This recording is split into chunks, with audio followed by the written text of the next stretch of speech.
Well, unfortunately, there were a lot of unplanted or even flooded out acres across the United States, especially in the northern Corn Belt. South Dakota was one of the states that was hit the most. We believe there are well over 1 million acres that did not get planted in South Dakota. So today we wanted to talk a little bit about how you address those acres, so hopefully you will be able to plant them every year from here on forward, and how you manage them yet this year. Well, you know what, Brian? An unplanted acre really becomes like a chem fallow acre. Yep. You're not going to get a crop off it, yet you're still responsible for controlling all those weeds. You can't just let the weeds go, otherwise next year's a total disaster and for a few years after. So you've got to focus on weed control as one aspect. The other side is the soil life that we're going to have to talk about as well. Okay, yeah. So let's take these one step at a time. Yes, like Darren said, we've got the weeds, the soil life, the nutrient availability. We want to talk about all that. I think all that's really important to address, but let's talk about how we got here in the first place. If you had lots of rain, that's one thing. But in some areas, like let's take the Aberdeen, South Dakota area, they really didn't have that much more rain than normal. But the problem is, where is this water going to go when the ground is flat and you have a relatively slow moving river that's nearby and none of the ground is tile? So I guess where I'm going with this whole thing is there have been a lot of misconceptions about people saying, well, we don't want to tile, that'll make our flooding problem worse. No, no, no. If you tile, that's going to reduce your flooding problem. And then you can actually farm that ground pretty much every year. I can just tell you from firsthand experience, everywhere that we've tiled on our farm, we had that planted by mid-April. There was no problem. When other areas right next to it, we couldn't plant for a long time that weren't tiled. Well, here's the other thing too, and we're going back, 2020 hindsight, is always going to be right. And you look at it early this season, in some of these areas, there were some fields that could have gotten in early. And guys, I don't know if I want to plant quite that early. I think I'm going to wait a few weeks. And then we got some more rain and it ended up being trouble. The other side of it though is when you have rain in the fall and you're all completely filled in your soil profile and you can't get rid of it, and then it keeps on raining. And it's really tough to overcome some of those things. There's some ground that, I don't care if you're tiled or not, Brian, some of that lowest ground, it's going to be tough when it just keeps coming every week. Well, yes, and that's very true. If you've got real heavy ground, if it keeps raining, every 2 or 3 days, there's not a whole lot you can do about that. But in a lot of these cases, that wasn't what was happening. What was happening is that ground was 100% saturated last fall, and we never got rid of the moisture, and then we had all the snow melt this spring, and then we never got rid of that moisture, and then a month and a half later it starts kind of picking back up with rain again. Well, we were just getting rid of that fall moisture, just getting rid of that snow melt. All that stuff could have been gone a lot earlier if tile had been placed in the ground and done the right way. Okay, not to beat a dead horse here, but I'm kind of a homer, Brian. I'm a South Dakota boy.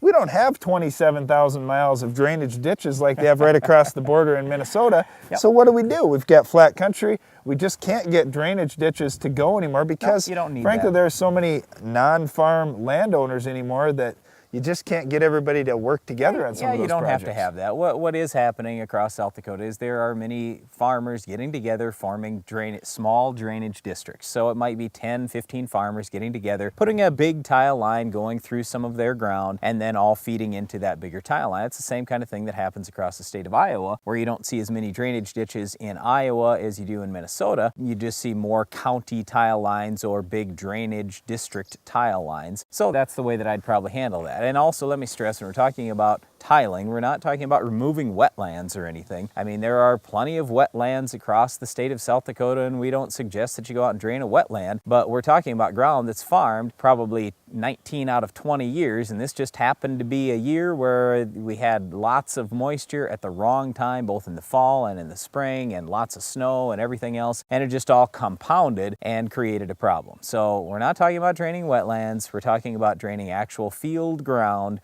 that's farmed pretty much every year. Okay, well, the cool thing, Brian, if there's no crop out there, you can tile any time of the year, so that could be solved this year. Right, that's one of the things that you might want to do in these unplanted acres. But here, right now, there's a big pressing issue. We've got weeds out there that are getting big. Yep. And you know what? We're getting rain all the time. So that's feeding these weeds who didn't have a problem getting seeded this year, and they keep coming and coming, and some of the weeds are getting pretty big. And the problem that many guys are running into is, you know what, that quart of Roundup, just isn't doing the job when weeds are great big and they've got tons and tons of growing Yeah, points. I know, but a quarter Roundup isn't supposed to do the job on a 2-foot tall weed either. A quarter Roundup is for a weed that's that small. Well, and we're also used to having crop canopy taking care of a lot of those weeds. You know, even if we can ding up a weed pretty hard, when the crop outgrows it and fills in like this crop, well, there aren't going to be too many weeds coming through that. Okay, so speaking from firsthand experience, Darren, in your area where you live, back in 1993, there were a lot of unplanted acres. And what did you do killing the 3-foot tall weeds in that case? Okay, well, here you go. You've got some really tough weeds like mare's tail, for example, that got started last fall. Mare's tail, water hemp, lamb's it's quarters. really big with a big, thick root. And if you can't get out there until July and August, you know, boy, by that time, it's going to be tough to kill those weeds. So Roundup can certainly be used as a helper. There are a lot of other products, though, that could be considered. The other thing that you may want to also do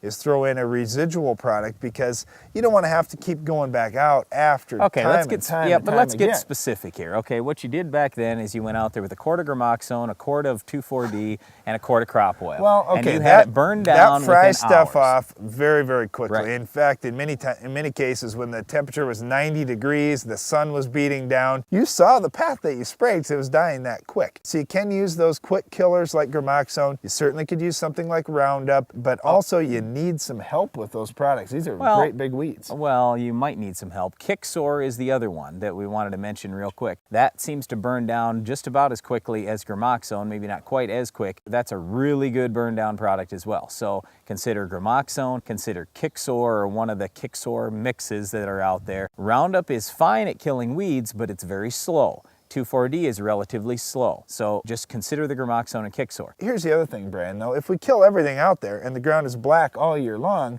we have some issues, because what is all the soil life going to feed on? Yeah, what we're talking about is beneficial bacteria and fungi especially, and you've probably heard of fallow syndrome before, where you've got enough phosphorus in the ground, but for whatever reason, your corn plant the next spring is turning purple, like it doesn't have enough phosphorus. Well, that reason is you didn't have the mycorrhiza fungi actually helping to bring the phosphorus into the corn plant. This is a big deal. And when you have a fallow year, when you have a flooded out year, then you're going to lose a lot of those mycorrhiza fungi. And I know you probably just think of soil as dirt, but there is all kinds of soil life like these fungi and bacteria. Well, you may consider putting a cover crop out there, depending on what time of the year you can get back in the field. That's going to allow that soil to have a food source to keep these bacteria that are beneficial to your crop for next year, to keep them alive, keep them growing and multiplying. And frankly, they're going to have to do a lot of multiplying if that ground was underwater for a while, because when the water is over your ground for a long period of time, it forces all the oxygen out, and all that life in the soil dies. Now, it's a tough deal. The other thing it forces out in a lot of cases is nitrogen, and it may force out your sulfur. You got to work with somebody to try to understand, okay, what do I really need to do so I spend the appropriate amount of dollars, and maybe it's not as much as you might normally need. It just doesn't cost that much to soil sample. So I would strongly recommend soil sampling to find out what's going on out in your field so you know how to fertilize next year's crop. I would recommend putting a cover crop out there depending on where you're at and what time of the year it is. I think it's going to be very beneficial for you in keeping that soil life healthy and thriving for your next crop. Then the other thing is weed control. Depending on what you're using for a cover crop, that cover crop is going to help you control some weeds, but pick a cover crop wisely so you do have some herbicide options for killing the other weeds that come up. And finally, I'd look real hard at tiling and working with your neighbors and trying to handle this so in the future